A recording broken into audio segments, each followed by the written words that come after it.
Today I learned a lesson. An expensive lesson.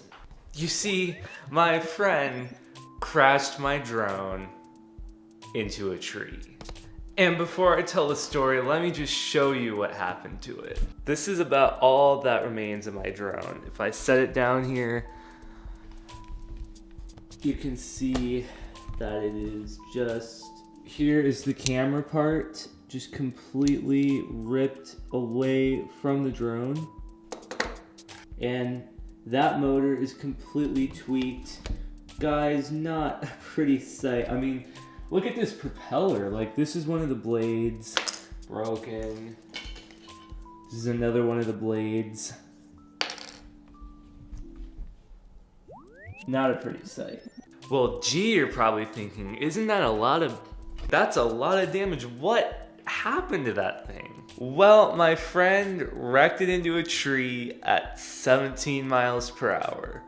Just straight into the tree. I asked him to help me film for a project and I need to be in the shot. So I said, hey, I gotta be in the shot that the drone is filming. So can you just throw it up into the air, get a nice side shot, kind of like a slider shot.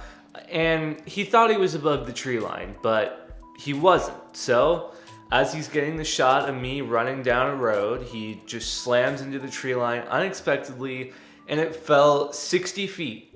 60 feet. It reached a top speed of 30 miles per hour according to the flight data, and just bam, I just heard it crash. I heard him just in shock at what just happened, and we both pretty much knew it was done for. So it does look like it can get repaired. It's probably gonna be more money than I had hoped it would be to repair it, but I am gonna send it off to DJI for them to repair. But here's my lesson. You guys are probably thinking, well, what's the issue? Your friend wrecked it, it's his problem, he's gonna pay for it, right? Actually, no, because it's my liability, and here's why. Now, I asked him to film something for me. So by doing that, I am assuming liability. Had he come to me and said, hey, can I borrow your drone? I wanna just experiment with it, or I have a shot I wanna do, and I said yes, he is assuming liability for the damage of that drone. Well, at least from a friendship standpoint. However, legally, I am always responsible for what happens with my drone as a drone owner because my FAA registration number is on it. So he could even borrow it, he could completely wreck it and damage someone's property. And if they sue him, well, actually they're gonna be suing me because it's my drone. So I learned a number of important lessons. Number one, I realized that I overestimated the ability of my pilot. I trusted him too much because I know he's flown my drone before and didn't think that he doesn't own a drone, so he doesn't regularly fly. And for some reason, I just had it in my head that he could do what I was asking for. But actually, that is quite of an advanced shot. I asked him to fly sideways with the tree line to the side of the drone so he wouldn't be able to see it in the camera view. Now, of course, when I fly, I'm used to checking my line of sight, seeing where I'm going, but unfortunately, he is not experienced enough to think to check your line of sight as well because he was consumed in trying to make sure the framing is right for the video.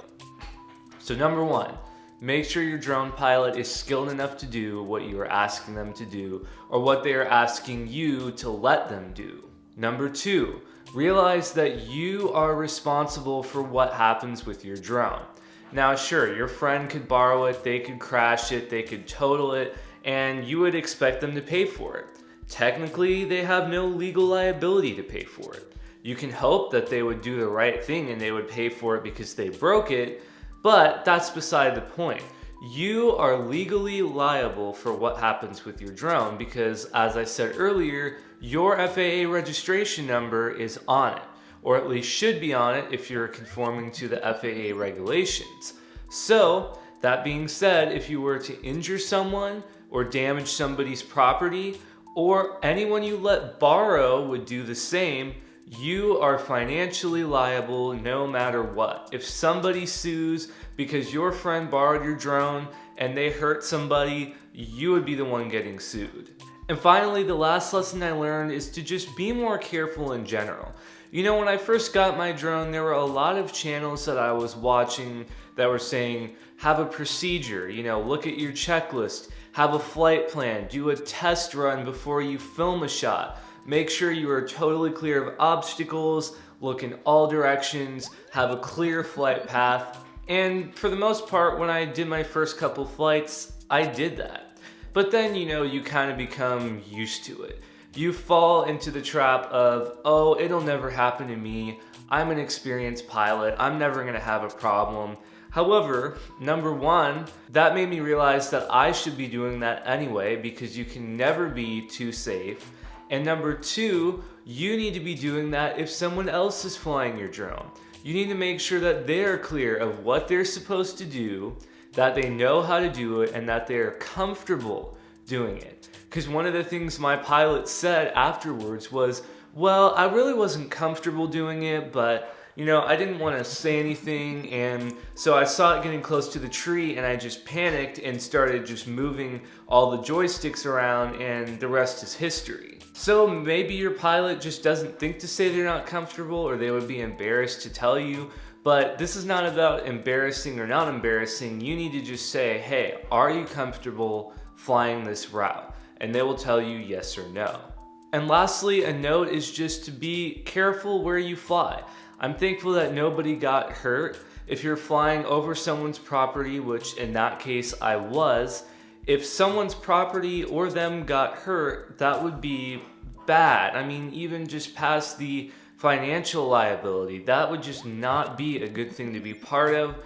So you do need to make sure you're well above any tree lines or anything if you're flying over someone else's property. So that's what I learned. Hopefully my drone will be fixed in the next 3 months. I've heard DJI takes forever to fix it, but we'll see. So that was my hard lesson today.